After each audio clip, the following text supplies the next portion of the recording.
अभी हम डिस्कस करते हैं एक्सरसाइज 7 पॉइंट का क्वेश्चन नंबर 5। क्वेश्चन नंबर 5 है line L is the bisector of angle A and B is any point on L B P and B Q are perpendiculars from B to the arms of angle A show that triangle ABP is congruent and equal to triangle AQB and BP is equal to BQ।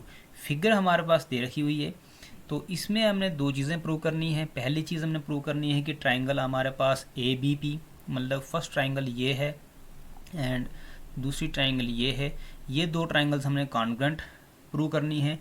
और एक और चीज़ B P is equal to B Q मतलब जो हमारे पास perpendiculars हैं वो perpendiculars भी हमने इक्वल प्रूव करने हैं।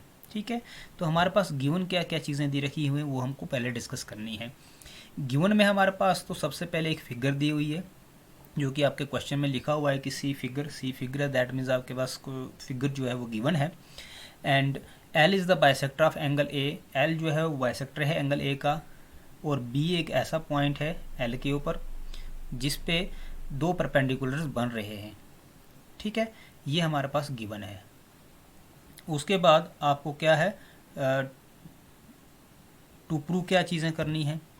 टू प्रूव आपको करना है कि फर्स्ट पार्ट आपको प्रूव करना है triangle A B P is congruent and equal to triangle A Q B, एक चीज़ ये प्रूव करनी है। दूसरी चीज़ आपको प्रूव करनी है B P is equal to B Q या B is an equidistant from the arms of angle A. अगर बी पी बी क्यू के बराबर प्रूव हो जाता है तो B जो है वो इक्विडिस्टेंट हो जाएगा आर्म ऑफ एंगल ए से। तो हम प्रूफ करते हैं। प्रूफ में हम सबसे पहले इन दो ट्राइंगल्स को लेते हैं जो हमने ट्राइंगल्स कॉन्ग्रुएंट करनी है। तो हम लिख देते हैं कि in triangle A B P and triangle A Q B दो ट्राइंगल्स हमारे पास हैं। इन दो ट्राइंगल्स को हमने कॉन्ग्रुएंट करना है। कॉन्ग्रुएंट करने के लिए हमें तीन चीज़ें इक्वल लानी है। तो सबसे पहले उन तीन चीज़ों को इक्वल लाते हैं। तो हमारे पास इन दो ट्राइंगल्स में क्या है कि ये एंगल जो है एंगल ए ये बाइसेक्टर हो रहा है। बाइसेक्टर किससे हो रहा है? एल से। एल अगर इसको दो हिस्सों में डिवाइड कर रहा है दैट मीन्स आपके पास ये एंगल जो है इस एंगल के बराबर होगा। तो हमारे पास ये चीज़ सबसे पहले इक्वल है। तो हम लिख देते हैं कि angle P A B is equal to Q A B. क्यों? क्योंकि L जो है वो बाइसेक्टर है एंगल A का। अगर एंगल A हमारे पास 50 डिग्री था तो जब इसको बाइसेक्ट करेंगे तो 20-25 दो हिस्सों में कट जाएगा। तो जब बाइसेक्टर कोई एंगल जो है वो बाइसेक्ट होता है तो दो हिस्सों में डिवाइड होता है, तो दोनों एंगल वो इक्वल होते हैं। तो इसीलिए हमारे पास L is the bisector of angle A, angle PAB जो है एंगल QAB के बराबर होगा। नेक्स्ट हमारे पास एंगल जो है AQB जो होगा APB के बराबर होगा, क्योंकि ये परपेंडिकुलर हैं। परपेंडिकुलर थे तो परपेंडिकुलर 90 डिग्री के बराबर होते हैं। तो आपके पास लिख सकते हो कि एंगल AQB या APB is equal to angle AQB। क्यों? क्योंकि ईच 90 डिग्री हैं, दोनों जो है वो 90 डिग्री के बराबर हैं। तीसरी चीज़ हमारे पास फिगर में AB जो है ऐसी साइड है जो दोनों ट्राइंगल्स में कॉमन है। तो दोनों ट्राइंगल्स में कॉमन है तो इक्वल भी होगी। तो हम लिख देते हैं कि A B is equal to A B, दोनों ट्राइंगल में क्या है कॉमन है।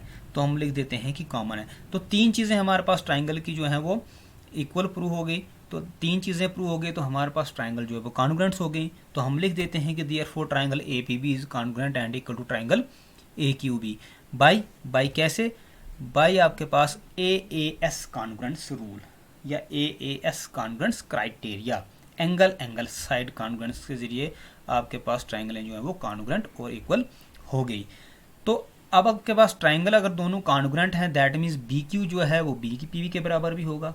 क्यों? क्योंकि दो ट्राइंगल कॉन्ग्रुएंट हो उनका हर एक पार्ट इक्वल भी होता है और कॉन्ग्रुएंट भी होता है।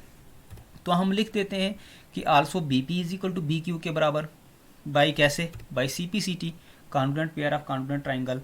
तो अगर ये इक्वल हो जाती हैं तो हमारे पास B जो है वो इक्विडिस्टेंट होगा from the arms of angle A। तो यही हमने प्रूव करना था। तो हमारे पास ये चीज़ प्रूव हो गई, हेंस प्रूव्ड।